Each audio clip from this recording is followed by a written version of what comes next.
So this is an example of moving meditation.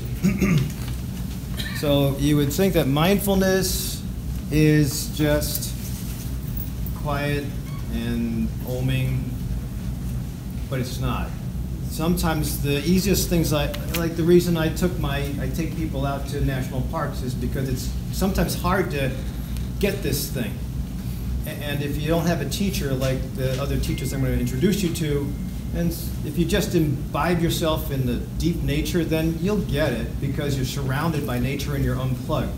That's why I love nature therapy and walking and dogs. It's because whether you like it or not, if you just surround yourself, you'll get it after a while. If you're still in the city, if you're still in an 8-hour work job, then it's sometimes hard to begin this thing. But the only thing I can guarantee you is if you don't start now, we all will get older. When we get older, what happens? If you have a cholesterol problem, it gets bigger. If you have a diabetes problem, it goes to full-blown diabetes. We all accumulate all these other problems. So start now while we have the opportunity. So next on the docket, we have Mia Scheid. She's the founder, director of Fitness Arts in Palatine, 25 years experience, clinical expert, exercise specialist, master Pilates teacher, 3-time national Taekwondo champion, Yamuna, is that right, Yamuna? Yamuna body rolling instructor, nutritionist, orthopedic acupuncture, Tui Na practitioner, Vedic master at the Chopra Center. That's where I transitioned to eventually. And also studied Ayurveda under David Frawley. Ayurveda is Indian healing. So a lot of talent. And again, we went from movement and mindfulness to, and there's more with Renee, but to now we're going to learn about mantra from the Chopra Center. Does everybody know Deepak Chopra? So, you want to wear this?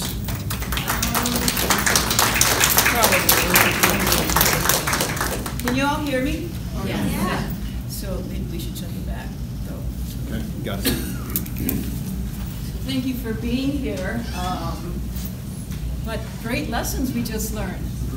The problem with a lot of the things that we learn is that we don't do it, right? How many of you go home and go, I'm going to put this in my life and adapt it into your lifestyle? And how come we don't do that when we know there are so many things we can do? Why don't we do it? Because our mind talks us out of it. I got other things to do. Right? You're going to meditate for 20 minutes, or do you have your list of things you have to do? So the idea is, how do I get myself involved with my time? How do I get that where I take first priority in how I'm going to live my life, how I'm going to live the 24 hours in my day? And so in order to do that, you have to quiet your mind. The mind will tell you all kinds of things that aren't true. So how many of you believe that what your mind says is the truth? It's good. It's a good group of people. So how many of you, when things are going wrong, your mind tells you something and you believe it? We all do. We all do. And so that's why meditation, mindful practices are so important, because your time really is predicated by how many thoughts you have. Right? So my time, the passage of my time can be determined by how many thoughts I have. And then when you think about that, if I have those thoughts, how many of them are actually conscious thoughts? Or are they just subconsciously running my life? So we want to bring that back and really be aware of, what am I thinking? How am I conducting my life? How am I thinking? And so in order to do that, we have to not think. Kind of strange, right? But how many of you, if I said stop thinking right now, could do that? So could you, if you were really going to focus on some positive thoughts, so you're having a rough day and you're thinking about positive thoughts, how many positive thoughts would you have before you went back to whatever your problem is? So it has to be trained, and that training comes through meditation.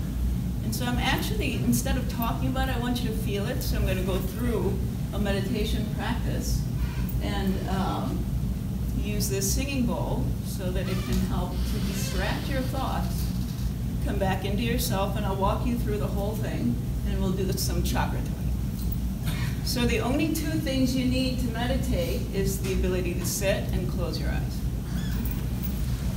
So go ahead and close your eyes and sit comfortably. So one of the most important things about meditation is you have to be comfortable. The minute that you feel your body, you're out of meditation, you're now feeling your body. So if you need to sit back, sit back.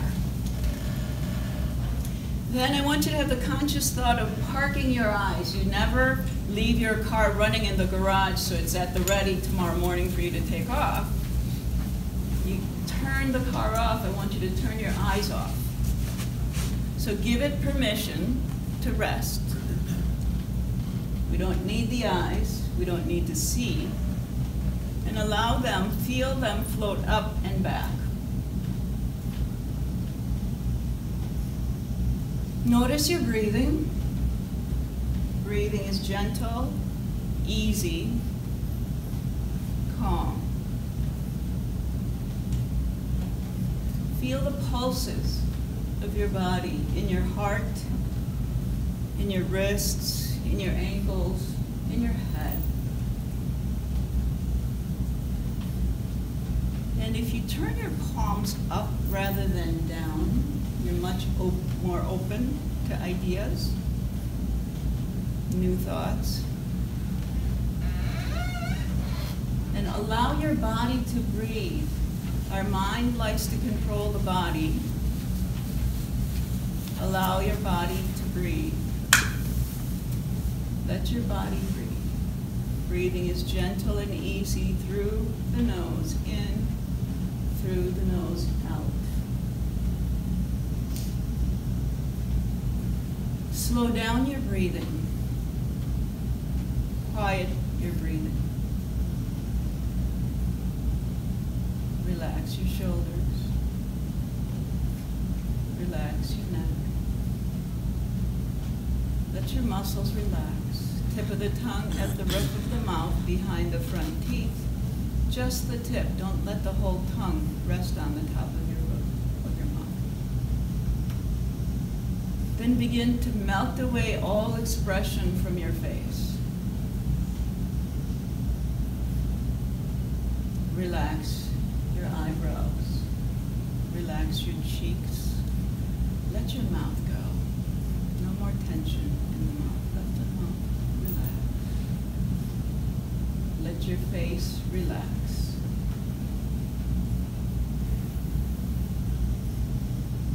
Meditation isn't about going to some place. It's about being aware of everything. So you can hear the fan, you can hear my voice, you may be able to hear other things. Instead of stopping to acknowledge that or to name it or associate it, just know the presence of it and let it go.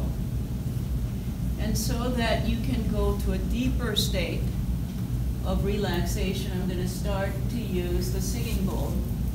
And I want you to start to allow the sound, vibration to enter your body through your skin and through your ears.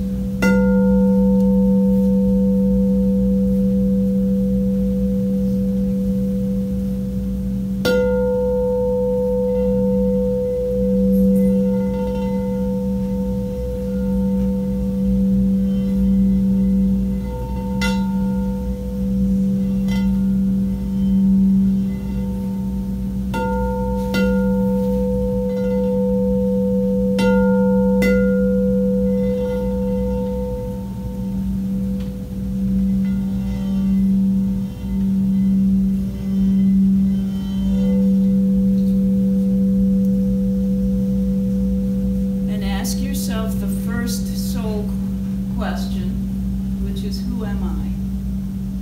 If I am not my mind, and if I am not my body, and I am not the sum total of my experiences, then who am I? There are no wrong answers, no right answers, Just be aware of what shows up.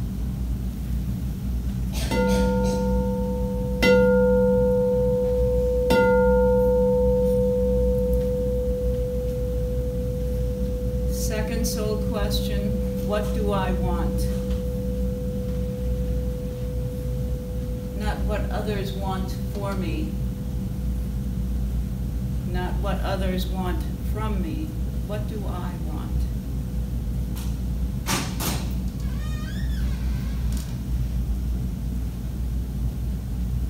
Breathing is gentle.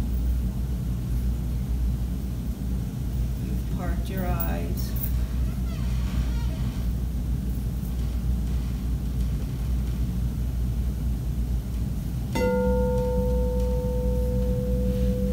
Third soul question. What's my dharma? What do I want to do? Not what someone else wants me to do, or what I think I should do based on what my parents want, what my children want, what my colleague wants. What do I want to do? What do I want to do?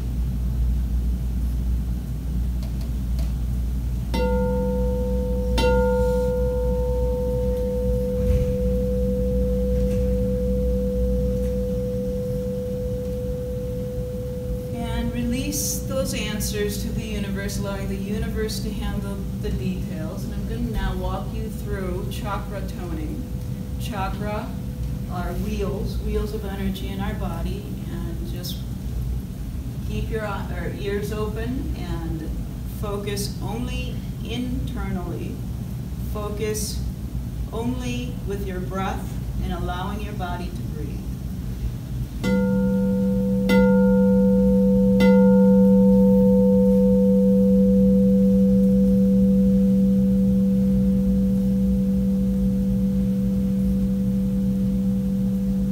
First chakra is the root chakra,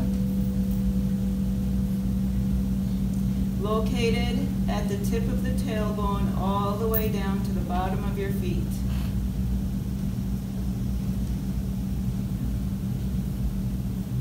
It governs our sense of security and safety. Think and imagine the color of ruby red, and the sound vibration, the mantra of Lam.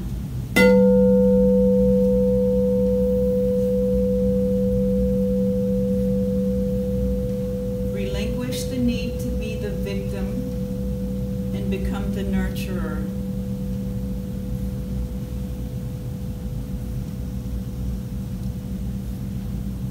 Sutras, seeds, seed words, plant them in your first chakra. Stability, coherence, transformation, flexibility.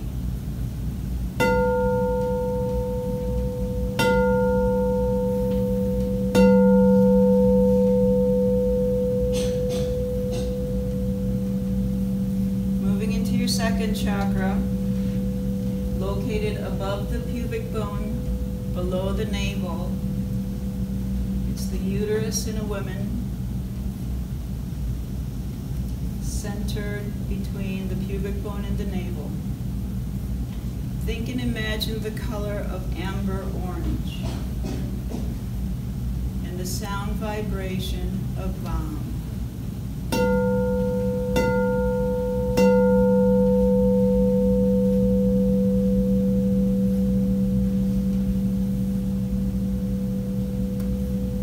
This is the origin of the feeling of well-being, abundance, sensuality, sexuality.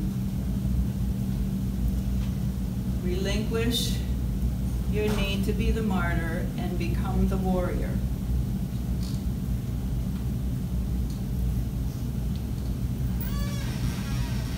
Sutras, seeds, seed words, plant them in your second chakra. Purity, nourishment, charm, manifestation.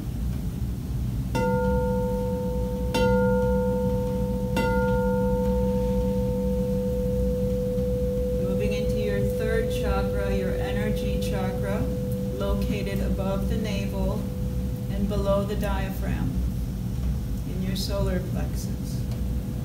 Think and imagine the color of the bright yellow sun and the sound vibration of Ram.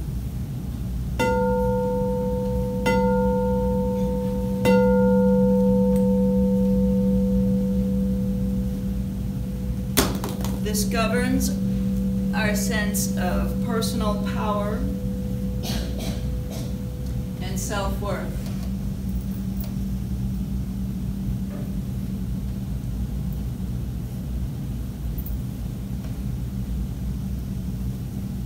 Think and imagine the color of the bright yellow sun.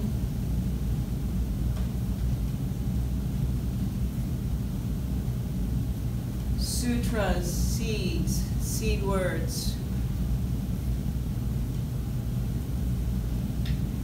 Desire. Willpower. Intention. Destiny.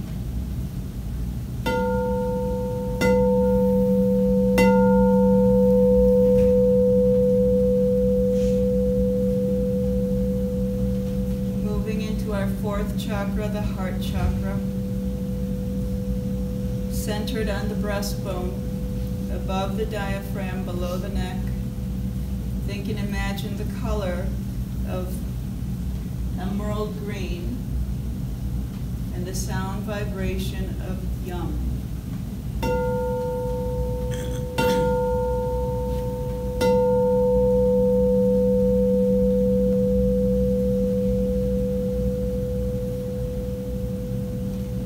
Relinquish the need to be the actor, becoming the lover.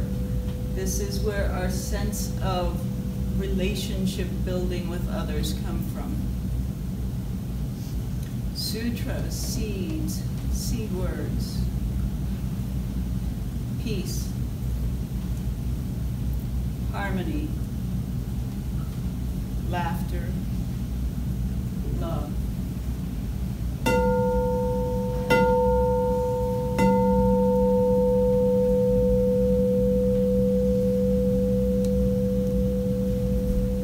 Moving into our fifth chakra, the throat chakra.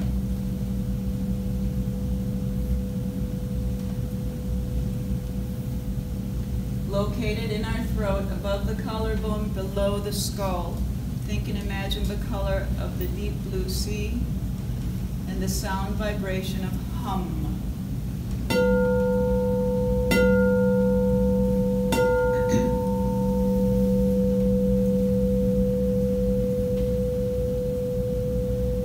Controls our ability to speak clearly and honestly.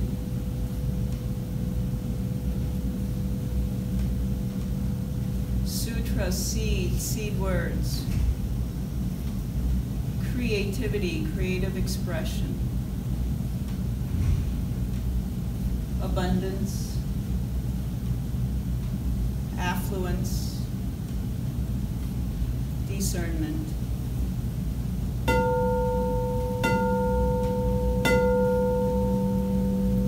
Moving into our sixth chakra, third eye chakra.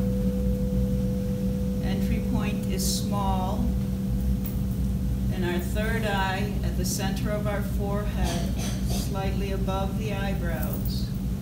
Inside is vast, it's the universe, it's our mind. Think and imagine the color of indigo, dark, absence of light.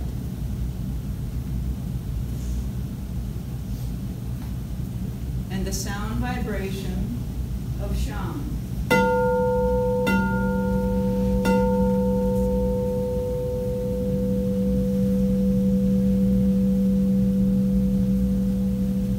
Sutras, seeds, seed words, plant them in your sixth chakra. Intuition, truth, knowingness, unboundedness.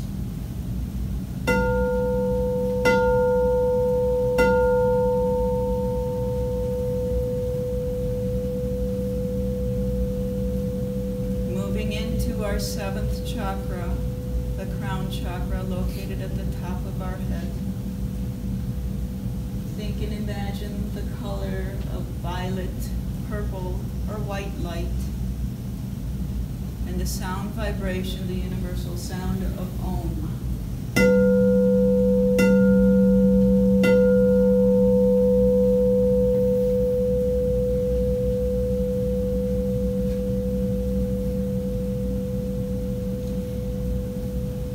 This is where we learn self-acceptance, harnessing our own inner light, sutras, seeds, seed words, infinity, immortality, holiness, enlightenment.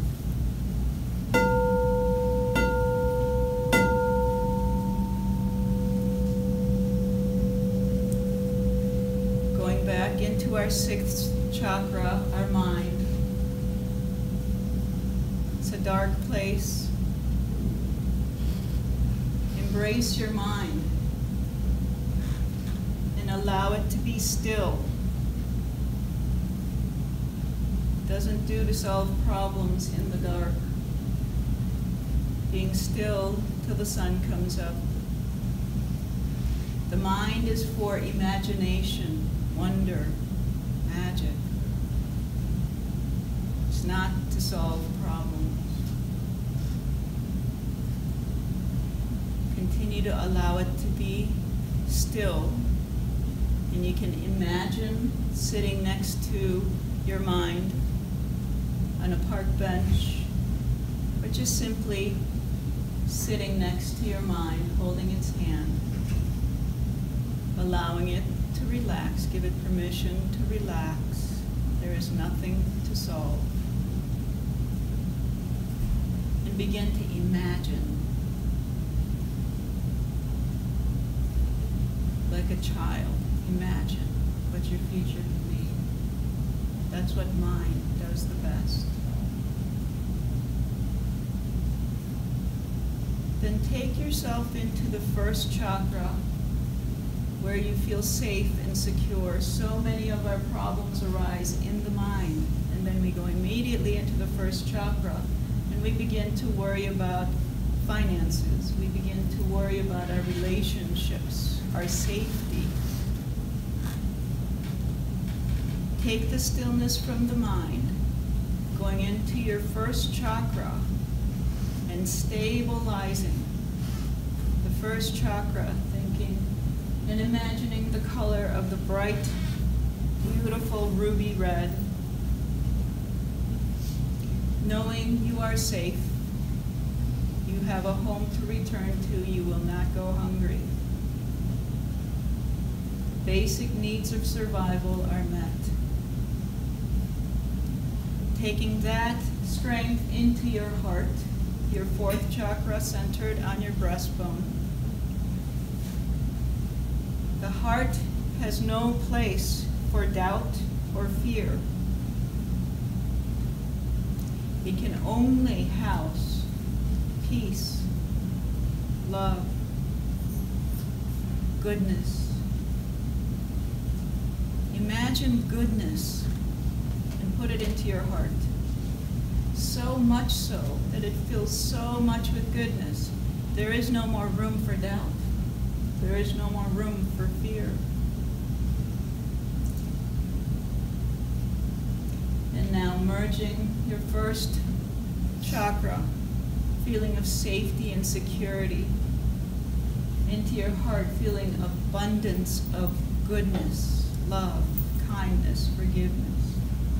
Taking it up into your quiet mind, sitting still with the quiet mind. And now begin to breathe again.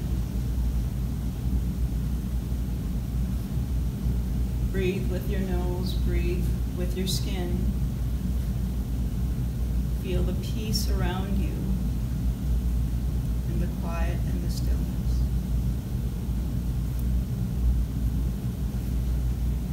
And allowing the eyes, keep your eyelids closed, but allow them to come back. Rubbing your hands together until you rub it pretty vigorously until it feels warm to you, the palms. And then gently press them into the palms into your eyes.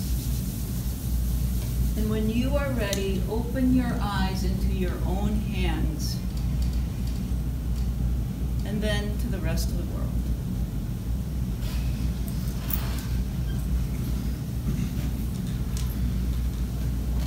So usually at about this time I could ask you, do you have any questions? And I've never had anybody ask any questions in the 30 years I've been teaching meditation.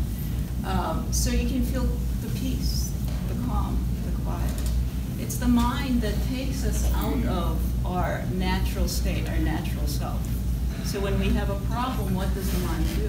Back in the day when we first needed our mind, it would scan the horizon for danger. And it's skewed 5 to 1. I don't know how they figured that out, but they say 5 to 1. 5 to 1, it's looking for something wrong. And so if we're really, back in the day when we were being chased by lions, I suppose you would figure that out and you'd stay in that physical environment, but we no longer have that. So what we do is we start to look and start to think about and make things up in our own heads.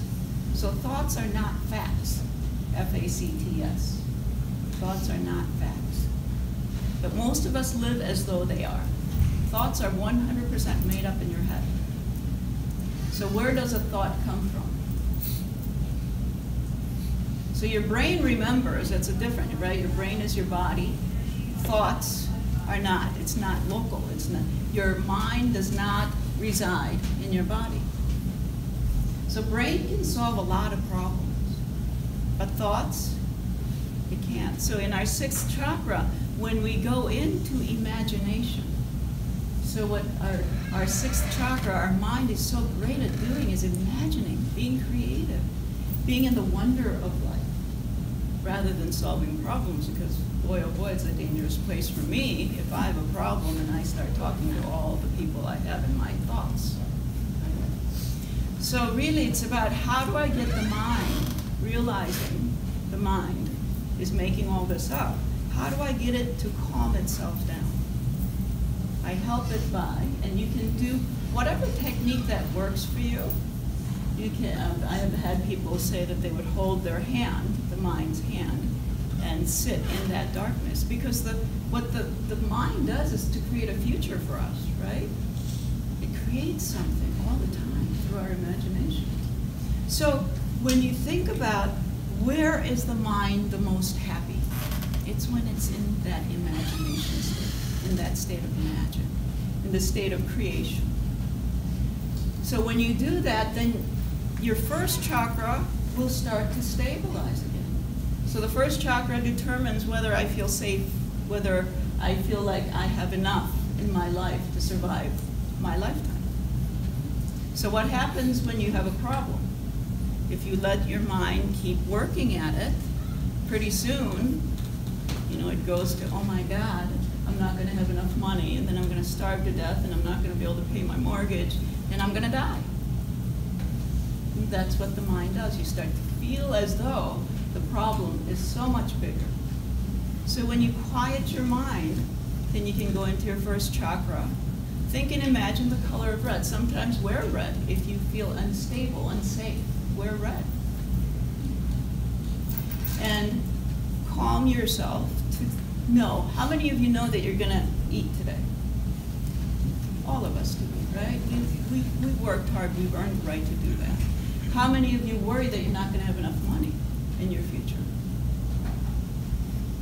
So it's the same thing. So once your first chakra goes imbalanced, then your heart begins to also doubt and have fear. So when we have fear and doubt in our hearts, what happens? Heart attack, we break our hearts. So fill your heart with goodness. Think about all the goodness you've experienced and fill your heart with that. And then you can start to manage your own thoughts. You know, the chaos that we think we see outside all comes from here. So a couple things to take away. Thoughts are not facts, and you don't have to believe in all your thoughts.